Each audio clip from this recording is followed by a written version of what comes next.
Tervist, mina olen Illar Kohvinavalt ja täna on pühapäev, 13. oktoober aastal 2019 ning tahaks rääkida sellest, et eile 12.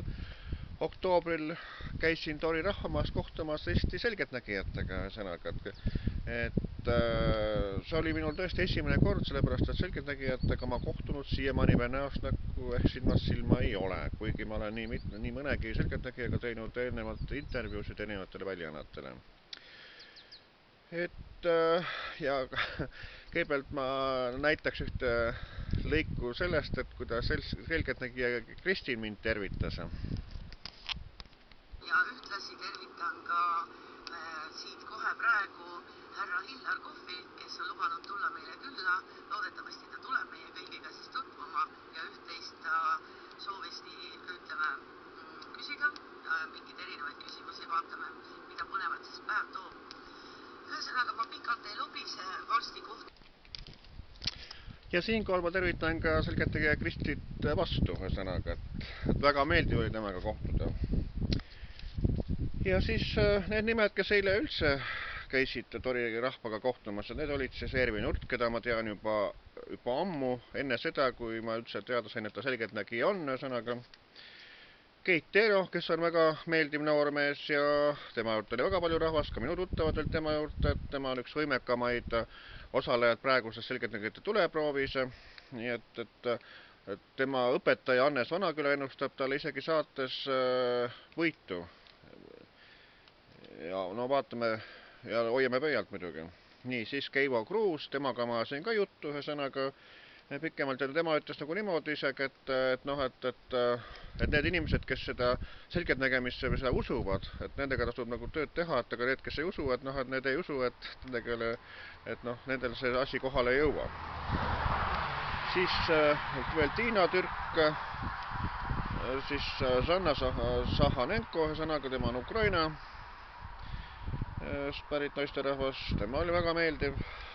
Ingrid Stahl, Mari-Liis Pae ja siis Kristi, nagu ma ütlesin, ja nalja sai Jüriga, kes on nagu siuke teleselgeltnägija, nagu ta nimetatakse, et mina ei ole Jürit nagu ainult telesaatust on näinud, et minu teada ta ei ole ei Facebookis ega internetis mitte kusagil ja ta vaatab mulle otsa, ütleb, näe, Illar Kohv, mis on jah, ja see lõi mind täitsa nagu pahviks sõnaga, et kuidas tema nagu mind nagu niimoodi teab, et hea küll, et Ervin teab mind, et olen ta ammu suhelnud, Keit teab mind Facebooki kaudu, Keivo teab, tegin taga intervjuu hiljuti ja Kristi teab loomulikult ja siis see Evald Kotkas peaks ka nagu teadma sõnaga, et tema oli ka nagu jälle Toris eile seda trummi põristamas seal. Aga et Jüri nagu mind niimoodi teadis, et see oli küll üllatuse sõnaga. Nii, ja siis sõnaga Ervinilt ma sain väikse kingituse ja siis ma näitan nagu, ma ei tea, kuidas see paistab, et Ervini need andmed. Et see oli nagu siukene tore, et ütlesid, et siukene hooaeg tulemas, et siukene asi, et midagi nagu siis ninna panna või nii. Aga mida ma nagu üldiselt ütleksin seda, et siis kui see nagu kell 12 oli see kohtumise algus, et kui nagu see kohtumine algas, et siis iga selgeltnägija nagu tõusis püsti ja nagu tutvustas nagu ta ennast natukene. Ja siis Ervin Urt nagu tegi niimoodi, et lasi panna inimestel nagu niimoodi, käed niimoodi kokku sõnaga ja siis ütles, et ja siis sõnaga, et need, kelle käed teatud ajaks nagu lahti ei tule, need tulgu nagu tema juurde, et siis ta nagu aitab neid lahti teha. Et see oli siukene asi, jah. Nii, ja siis öeldi veel seda, et kas on kellelgi nagu avalikke küsimusi. Ja siis üks mees tõusis püsti ja küsis, et soovid teada seda Estonia huku kohta, sõnaga, et selle kohta. Ja siis nii selgeltnägijad seal, kes kõik ühes nagu rivis istusid, kõik ütles nagu ühes suust kohe, et sel teemal nemad mingid vastuseid ei anna, et ka nende elu on ohus ja sõnaga, et neil on ka omad perekonnad ja omad kuulsed, et nemad ei taha, et keegi peaks hakkama kannatama, kui nemad hakkaks seda Estonia värki nii-öelda rääkima või torkima sõnaga, et öeldi nagu ühes suust, et ajapikkus tuleb see kõik päevavalgel, mis seal tegelikult nagu juhtus sõnaga. Siin ei ole nagu midagi muud öelda, et Mahvi lasi selle Estonia põhja sõnaga ja siis keegi ei tohi nagu avalikult midagi öelda, midagi täpsemate sõnaga, et siis võidakse nii-öelda avakohtu korras karistada. Nii, teine asi oli see, et öeldi veel seda, et igaüks, kes selle kohale tuli, et võis selgeltnägijale esitada ühe küsimuse ja ainult iseenda kohta. Et öeldi kohe ära, et kui sa tahad mingi naabrimehe ja naabrinaise kohta küsida, et sellist küsimust pole vaja küsida, et teiste kohta nemad nagu infot ei anna. Ja ma käisin siis publiku hulgas ringi, no publikud oli siiski palju. Ja siis küsisin ka inimeste käest, et noh, et kas nad on käinud nende, kellega rääkimas või sõnaga, et on küsimus esitanud, kas on vastust saanud ja siis kõik nagu ühes suust kõik olid väga rõõmsad ja ütlesid, et jah, sa esitasid küsimuse, nad said vastuse, nad usuvad selgeltnägijatesse. Ja siis ma vaatasin ka, et kelle uksed olid nagu Tari rahvamaja kahekorruseline, et osad olid nagu allkorrusel ja osad üleval korrusel, et tahtsin nagu vaadata, et millise selgeltnägija juurde nagu rahvastega kõige rohkem nagu järjekorras oli.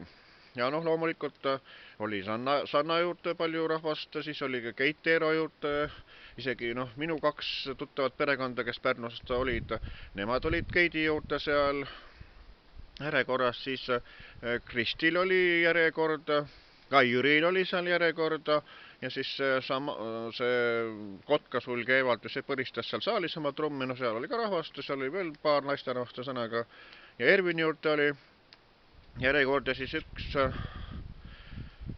tuttav naisterahvas Pärnust ütles mulle niimoodi, et väga palju arenenud on, edasi on Ervin ja Kristi, et alguses nad ei olnudki nii silma paistvad, aga nüüd selle ajal juba nad paistavad silma.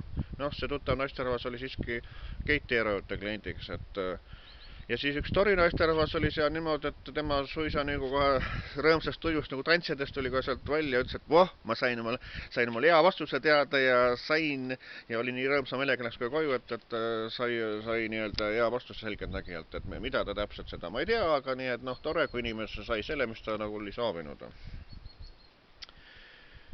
Et siis oli niisugune väga meeldiv kohtumine. Pilet oli seal 10 eurot ja perepilet oli 15 eurot, aga mind tunti seal ära kohe ja mind lubati nagu tasuta sisse, nii et minu käest nagu raha ei küsitud. Nii et Kristi nagu seal see piletimüüjale või selle nagu ütles, et Hilda lasem tasuta sisse, siis muidugi, et mine aga sisse ja see oligi tore, et oli nagu selline meedia esindaja, nagu aupilaline või niimoodi. Ja ma arvan, et kindlasti, et ka edaspidi, et kui on siin lähemal selline selgeltnägijate tuur, et siis kindlasti ma lähen kohtuma ja siis kohtusin ka siis Anneli Lahega, kes on teatavasti Kodutunde saatejuht, aga ta on ka siis selle selgeltnägijate saate nagu kaadritakune, et selline, et ka tema oli niisugune lahe inimene. Ja ma küsisin Anneli Lahe käest, et kui pikalt seda saate seda sarja või tähendab seda hooaega on, ja siis ütles, et kokku 12 saadet, nii et kuskil novembris see selgeltnägijate hooaeg siis seekord nagu lõpeb sõnaga ja siis soovitas, et kui on kellelgi mingisuguseid samamoodi probleeme, et probleemid vastust saada sõnaga, et ta midagi uurida, et siis järgmise hooaja saatesse, et siis saatku kirjad ja et siis tulevad kohale ja siis filmivad, et siis saavad saates osaleda. Nii et siis sellised muljed, nii et tervitan veel kord Kristit, Keit Teerot, Ervin Utta ja teisegi, nii et mina olen Hillar Kohvina, kõik head!